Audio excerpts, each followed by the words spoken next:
Hey Sophie, what's going on? Uh, I don't know when you're seeing this. I can only tell you when I'm recording it. And if all goes well, it'll be a testimonial of what my life was before I decide to change my life. If it doesn't go well, then when you get older, besides my Facebook and pictures and whatever people tell you about me, this will be the only way I can actually tell you myself exactly what you mean to me. I'm recording this on I don't want to stop it, but it's roughly June. That doesn't help.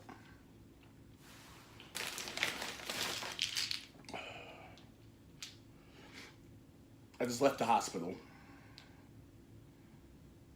So these zinc pills say discard after 6/8/2019.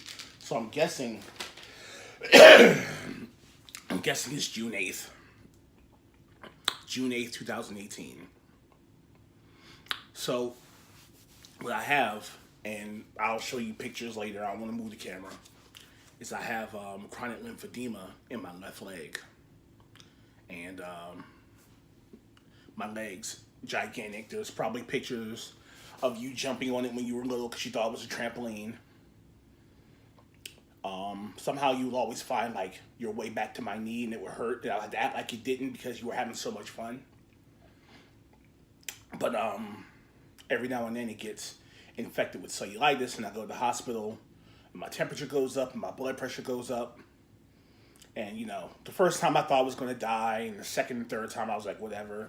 And then it happened, a dozen or so times between 2012 and 2018. And it's just something I've been working to get addressed, but maybe not as hard as I should until today. We'll get into that later. But I had a humbling experience in the hospital the other night. The other night I was in the hospital, and my blood pressure shot up, and I got this bad headache, and I literally thought I was going to die. And the only thing I could think of before, when I thought I was going to die, I was just like, hey, whatever. Even when you were a baby, when you were a year old, maybe a little less than 2, it was like, she won't remember me. But now that you're old enough to ask for me, now that you're old enough to ask if I'm still sick, I feel I owe it to you to, number one, do what I should have done a long time ago, which is get my life together, and 2,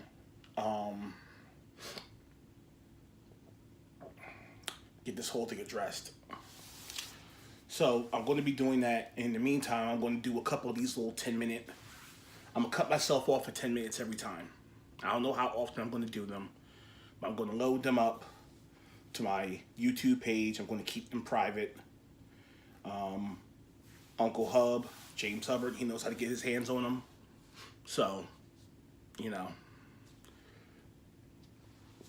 Auntie Shantae, she'll probably know also. And they'll know when to give it to you. They'll know when the time is right. So, wherever you are in the world, if you're not near them, if you're not near me, find them. This will be the only one that's made public. In case you're Googling me one day, or you find my old page, whatever. This will be the only one that's public. And anyone else who's watching this is for my daughter's eyes only. This is not a promo or anything like that. This is just for her. So I would appreciate if you respect that. So, you're the best thing I ever did with my life. And the reason I'm telling you that now is because, I'm home from the hospital. I argued with the hospital people. I felt like they were sending me home too early. They wanted me to go home. Healthcare is really fucked up in America right now. They're trying to blame the last president, but it's this president's fault. It's Donald Trump. Just so you know, when he became president, it was inconceivable that he could become president. Anyway, they sent me home, And I decided to have a stiff upper lip about it. I didn't want to scare anybody around me. But I guess around 10 o'clock, my head started hurting really, really bad. And my head was hurting when they sent me home. So hopefully it's nothing. Hopefully I'll wake up tomorrow morning and keep it moving. And if not, whatever. This will be a pilot episode and that's it.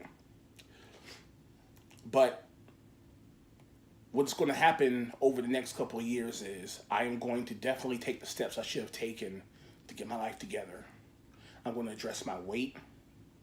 I'm going to address my leg. I'm going to address my health. I'm going to address my finances. I've made too much money in my life to not be able to provide for you better. Way too much money. Way too much. You're doing all right, but you could be doing a lot better.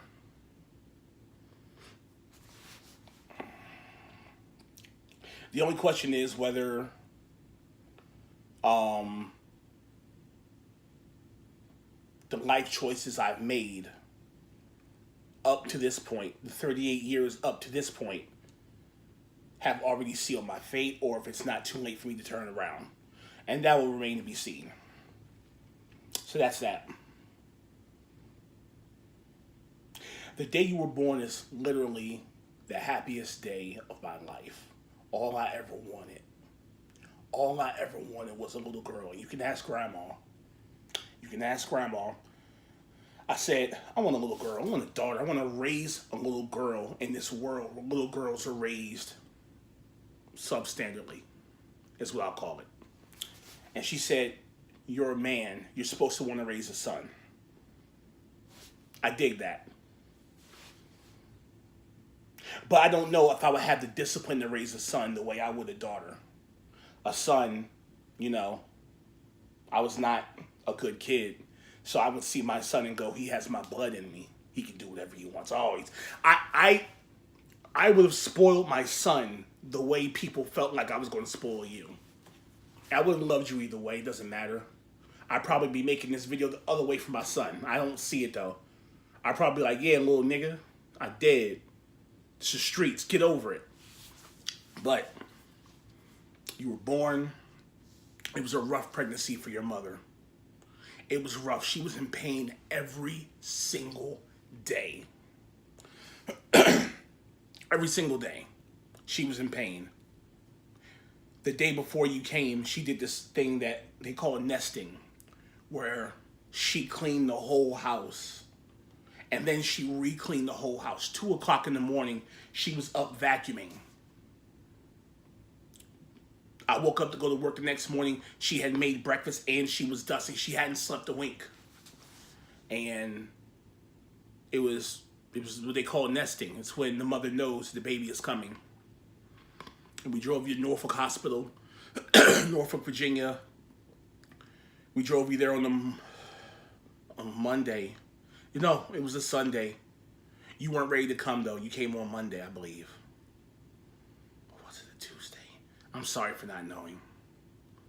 I can't remember which day it was. I just know we got there on one day. You wasn't ready. You came on the next day. That's all I remember. I remember your mother. They said they were going to give her a C-section. And she says, no, I want to push my baby out.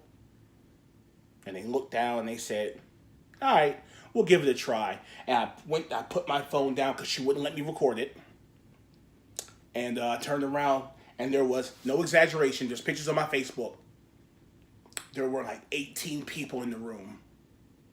All students, all ready to give birth to you. I remember the woman who was giving birth, she was a student, she was an Asian lady.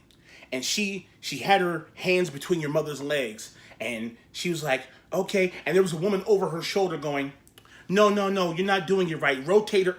Okay, yeah, you're doing it. No, you have to push this way. No, okay, you're doing it. And I could see her being annoyed. She was like,